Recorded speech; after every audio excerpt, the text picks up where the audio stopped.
ക്രിസ്തുയേശുവിൻ്റെ നിസ്തുല നാമത്തിൽ എല്ലാ പ്രിയപ്പെട്ടവർക്കും സ്നേഹവന്ദനം.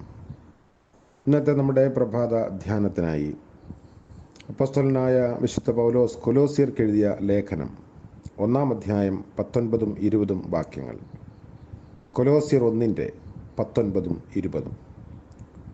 അവനിൽ സർവസമ്പൂർണതയും വസിപ്പാനും അവൻ ക്രൂശിൽ ചൊരിഞ്ഞ രക്തം കൊണ്ട് അവൻ മുഖാന്തരം സമാധാനമുണ്ടാക്കി ഭൂമിയിലുള്ളതോ സ്വർഗത്തിലുള്ളതോ സകലത്തെയും അവനെ കൊണ്ട് തന്നോട് നിരപ്പിപ്പാനും പിതാവിന് പ്രസാദം തോന്നി. കർത്താവിൻ്റെ പരിശുദ്ധനാമം വാഴ്ത്തപ്പെടുമാറാകട്ടെ. മറ്റൊരു പ്രഭാതത്തിലേക്ക് നമ്മൾ എത്തിയിരിക്കുന്നു. എല്ലാറ്റിലും എല്ലാം നിറയ്ക്കുന്നവൻ്റെ നിറവ് യേശു ക്രിസ്തുവിൽ നമ്മൾ കാണുന്നു. ക്രിസ്തുവിൻ്റെ നിറവ് എന്നത് ചിന്തിക്കും തോറും ഹൃദയത്തെ കുളിർപ്പിക്കുന്ന ഒരു വിഷയമാണ്. ദൈവവചനത്തിൽ പലപ്പോഴും നമ്മൾ ഈ നിറവിനെ പറ്റി വായിക്കുന്നു. ഫുൾനെസ് എന്നാണ് ഇംഗ്ലീഷിൽ കൊടുത്തിരിക്കുന്നത്. ക്രിസ്തുവിൻ്റെ സമ്പൂർണത നമ്മൾ വായിച്ച വേദഭാഗത്തും അവൻ്റെ സർവസമ്പൂർണതയും എന്ന് കാണുന്നു. ഏതെല്ലാം നിറവിൻ്റെ പൂർണ്ണതയായി ദൈവത്തെ കാണുന്നുവോ അതിൻ്റെ എല്ലാം പ്രകടമായ പ്രത്യക്ഷത ക്രിസ്തുവിൽ നമ്മൾ കാണുന്നു. വേദപുസ്തകത്തിൽ പല ഭാഗത്ത് നിറവിനെക്കുറിച്ച് സൂചിപ്പിച്ചിട്ടുണ്ട്. 50 സങ്കീർത്തനത്തിൻ്റെ 12 വാക്യത്തിൽ ഭൂമിയും അതിൻ്റെ നിറവും തൻ്റേതാണ്. 96 സങ്കീർത്തനത്തിൽ സമുദ്രവും അതിൻ്റെ നിറവും, 24 സങ്കീർത്തനത്തിലും 89 ഭൂതലവും അതിൻ്റെ പൂർണ്ണതയും, അതും ദൈവത്തിനുള്ളതാണ്. എല്ലാറ്റിൻ്റെയും നിറവായ തന്നിലെ 2 പ്രത്യേക നിറവുകൾ എടുത്ത് പറഞ്ഞിരിക്കുന്നത് യോഹന്നാൻ 1 അധ്യായത്തിൽ കൃപയും സത്യവും നിറഞ്ഞവനായി. യോഹന്നാൻ 1 അധ്യായം അവൻ്റെ നിറവിൽ നിന്ന് നമുക്കെല്ലാവർക്കും കൃപമേൽ കൃപ ലഭിച്ചിരിക്കുന്നു. എൻ്റെ ഉറവുകളൊക്കെയും നിന്നിലാകുന്നുവെന്ന് 87 സങ്കീർത്തനത്തിൽ 7 വാക്യത്തിൽ വായിക്കുന്നു. ആ ദൈവം നമ്മെക്കുറിച്ചും പ്രതീക്ഷിക്കുന്നത് നമ്മൾ നിറവുള്ളവരായിരിക്കണം എന്ന് മാത്രമല്ല, പിന്നെയോ കവിഞ്ഞൊഴുക്കിൻ്റെ അനുഭവം ഉള്ളവരായിരിക്കണം എന്നും കൂടിയാണ്. ദൈവത്തിൻ്റെ ദാനം മുഴുവൻ അമർത്തി കുലുക്കി കവിയുന്ന നല്ല അളവാണ്. റേഷൻ സമ്പ്രദായം മനുഷ്യൻ കണ്ടുപിടിച്ചതാണ്. ദൈവത്തിൻ്റെ അളവുകോൽ കവിഞ്ഞൊഴുക്കാണ്. ദൈവവചനത്തിലുടനീളം ഈ കവിഞ്ഞൊഴുക്കിൻ്റെ അനുഗ്രഹത്തെക്കുറിച്ച് നമ്മൾ വായിക്കുന്നു. ദൈവം പരിശുദ്ധാത്മാവിനെ പകരുമ്പോൾ അളവ് കൂടാതെ പകരുന്നു. നീന്തിയിട്ടല്ലാതെ കടപ്പാൻ കഴിയാത്ത പ്രവാഹമായി യെഹെസ്കേൽ 47 അധ്യായത്തിൽ ഇതിനെ വർണ്ണിക്കുന്നു. അമർത്തി കുലുക്കി കവിയുന്ന നല്ല അളവ് എന്ന് ലൂക്കോസ് 6 അധ്യായത്തിൽ രേഖപ്പെടുത്തിയിട്ടുണ്ട്. അപ്പോൾ വിശ്വസിക്കുന്നവൻ്റെ ഉള്ളിൽ നിന്ന് പ്രവഹിക്കുന്ന നദികളെക്കുറിച്ച് യോഹന്നാൻ 7 അധ്യായത്തിൽ വായിക്കുന്നു. വിളിച്ചപേക്ഷിക്കുന്ന ഏവർക്കും നൽകുവാൻ തക്കവണ്ണം സമ്പന്നനായ ദൈവമാണ് നമ്മുടെ ദൈവം. എത്ര പകർന്നാലും കുറവ് വരാത്ത നിറവ്, ദൈവത്തിൻ്റെ ദിവ്യശക്തി ജീവനും ഭക്തിക്കും വേണ്ടതൊക്കെയും നമുക്ക് നൽകിയിരിക്കുന്നു. അവിടുത്തെ നിറവിൽ നിന്ന് പ്രാപിക്കുന്ന കൃപ പുതിയതും മതിയായതുമാണ്, പഴകിപ്പോകാത്ത കൃപയാണ്. അതാത് സാഹചര്യങ്ങൾക്കനുസരിച്ച് ലഭിക്കുന്ന കൃപ പുതിയതും വൈവിധ്യമുള്ളതും തക്കതായതും തികഞ്ഞതുമാണ്. പൗലോസിനോട് പറയുന്നു, എൻ്റെ കൃപ നിനക്ക് മതി. ഇത് ദൈവത്തിൻ്റെ ഒരു വലിയ വാഗ്ദത്തമാണ്. എല്ലാ മനുഷ്യർക്കും ബലഹീനതയിൽ വൈവിധ്യവും ഏറ്റക്കുറച്ചിലുമുണ്ട്. അതുപോലെ തന്നെ അവർ അനുഭവിക്കുന്ന കൃപയിലും ഏറ്റക്കുറച്ചിലുണ്ട്. ഏറെ പെറുക്കിയവന് ഏറെയും കുറെ പെറുക്കിയവന് കുറയും കണ്ടില്ല എന്ന് പറഞ്ഞതുപോലെ അവരവർ അനുഭവിക്കുന്ന ദൈവകൃപ അവർക്ക് മതിയായതും തക്ക അളവിലുമുള്ളതാണ്. എല്ലാവർക്കും സകല കൃപയും പെരുക്കിത്തരുവാൻ ദൈവം ശക്തനായി വ്യാപരിക്കുന്നു.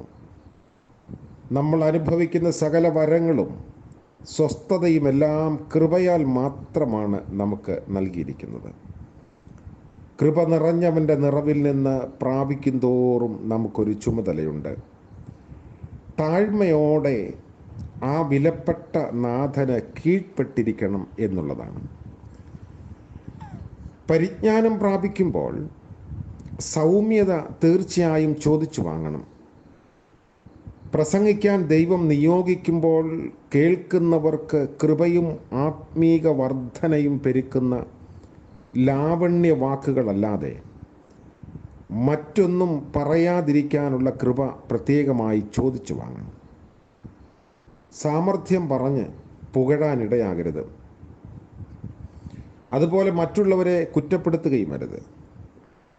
ശുശ്രൂഷയിൽ വീര്യപ്രവൃത്തികളും അത്ഭുതങ്ങളും സംഭവിക്കാൻ ദൈവം ഇടയാക്കുമ്പോൾ നിഗളം വരാതെ മഹത്വം മുഴുവൻ കർത്താവിന് കൊടുക്കണം. പ്രശസ്തൻ ആകാതെ ഇരിക്കാൻ ആത്മാർത്ഥതയും ആഗ്രഹവും ഉണ്ടാവണം. നമുക്ക് വേണ്ടി 3 കാര്യങ്ങൾ ശ്രദ്ധിക്കുമ്പോൾ റോമാലേഖനം 12-ാം അധ്യായത്തിൻ്റെ 1-ാം വാക്യത്തിൽ വീണ്ടും ജനനത്തെക്കുറിച്ചും ദൈവവചനത്താൽ പുതുക്കപ്പെടേണ്ട അനുഭവത്തെക്കുറിച്ചുമൊക്കെ രേഖപ്പെടുത്തുന്നുണ്ട്. ആ നിറവിൽ നിന്ന് നിറവ് പ്രാപിച്ചവർ വിജയകരമായ ക്രിസ്തീയ ജീവിതത്തിന് പല കാര്യങ്ങൾ ചെയ്യേണ്ടതായിട്ടുണ്ട്. ചിലരെ നമ്മൾ കാണുമ്പോൾ സ്നാപക യോഹന്നാനെ കുറിച്ച് ലൂക്കോസ് 1:15 അവൻ കർത്താവിൻ്റെ സന്നിധിയിൽ വലിയവനാകും, അമ്മയുടെ ഗർഭത്തിൽ വെച്ച് തന്നെ പരിശുദ്ധാത്മാവ് കൊണ്ട് നിറയും എന്ന് എടുത്ത് പറയുന്നു. യോഹന്നാൻ സ്നാപകനെ കുറിച്ചാണ് ഇവിടെ പറയുന്നത്.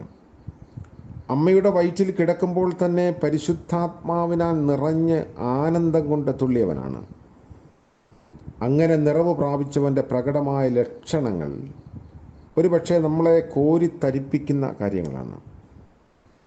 അവൻ്റെ താഴ്മ വളരെ ഹൃദയാവർജകമാണ്.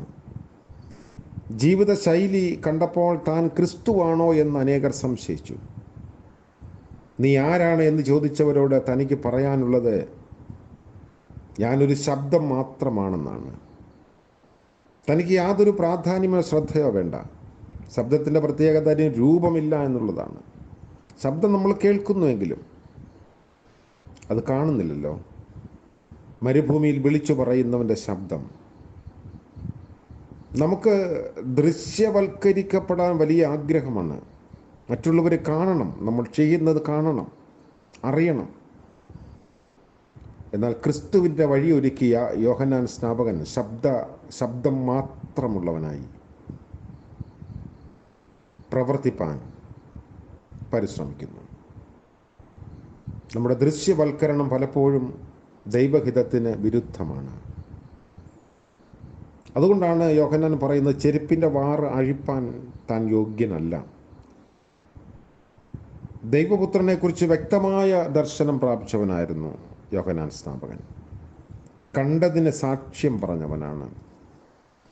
അനേകർ കാണാത്തതിനും അനുഭവിക്കാത്തതിനും ഒക്കെ സാക്ഷ്യം പറയുന്നുണ്ട്. കണ്ടതും അനുഭവിച്ചതും സാക്ഷ്യം പറയാത്തവരുമുണ്ട്. നമ്മൾ അനുഭവിച്ചെങ്കിൽ സാക്ഷ്യം പറഞ്ഞേ മതിയാകും. അതുകൊണ്ട് ക്രിസ്തുവിൻ്റെ നിറവ് നമുക്ക് ദൈവം നൽകുന്നു. ആ നിറവിൽ നിന്ന് പകരുന്നു. അതുകൊണ്ട് തികഞ്ഞവരായി നിറഞ്ഞവരായി ഈ ഭൂമിയിൽ ജീവിക്കാനുള്ള വലിയൊരു വിളി നമുക്കുണ്ട്. പോരായ്മകളുണ്ടാവാം, കുറവുകളുണ്ടാവാം. എന്നാൽ അതിൻ്റെയൊക്കെ മധ്യത്തിൽ പൗലോസ് പറഞ്ഞതുപോലെ എല്ലാം തികഞ്ഞവനെ പോലെ ജീവിക്കാൻ നമുക്ക് സാധിക്കണം. ദൈവം വിശ്വസ്തനാണ്. തൻ്റെ നിറവിൽ നിന്ന് തക്ക സമയത്ത് നമുക്കാവശ്യമുള്ളത് പകർന്നു തരാൻ ദൈവം വിശ്വസ്തനാണ്. ആ വലിയ പ്രതീക്ഷയും ധൈര്യവും നമ്മുടെ ജീവിതത്തെ കൂടുതൽ ആക്കട്ടെ. പ്രാർത്ഥിക്കാം. ഞങ്ങളുടെ ദൈവമായ കർത്താവേ, സ്വർഗീയ പിതാവേ, അനുഗ്രഹീതമായ പുതിയ പ്രഭാതത്തിനായി സ്തോത്രം ചെയ്യുന്നു. ഞങ്ങളുടെ ജീവിതത്തിൻ്റെ കുറവ് പരിഹരിപ്പാൻ അവിടുന്ന് കൂടെയുള്ളത് കൊണ്ട് സ്തോത്രം. അങ്ങയുടെ നിറവിൽ നിന്ന് ഞങ്ങൾക്ക് അനുഗ്രഹങ്ങളെ പകർന്ന് നൽകുന്ന ദൈവമാകിയാൽ സ്തോത്രം. ഇന്നത്തെ പകൽക്കാല ജീവിതത്തിൽ ഞങ്ങളുടെ ആവശ്യങ്ങൾ നിറവേറപ്പെടുവാനുള്ള കൃപ നൽകണമേ. പ്രഭാതം മുതൽ പ്രദോഷം വരെയും ഞങ്ങളുടെ എല്ലാ മേഖലകളിലും വിശ്വസ്തത കാത്തു സൂക്ഷിപ്പാനുള്ള ബലം ഞങ്ങൾക്ക് നൽകണമേ. വാക്കും പ്രവൃത്തിയും ദൈവിക വിശ്വസ്തതയുടെ പ്രഖ്യാപനമായി തീരാനും ഇടയാക്കണമേ. ഇന്ന് ജന്മദിനം ആഘോഷിക്കുന്ന പ്രിയപ്പെട്ടവരെ ഓർത്ത് പ്രാർത്ഥിക്കുന്നു.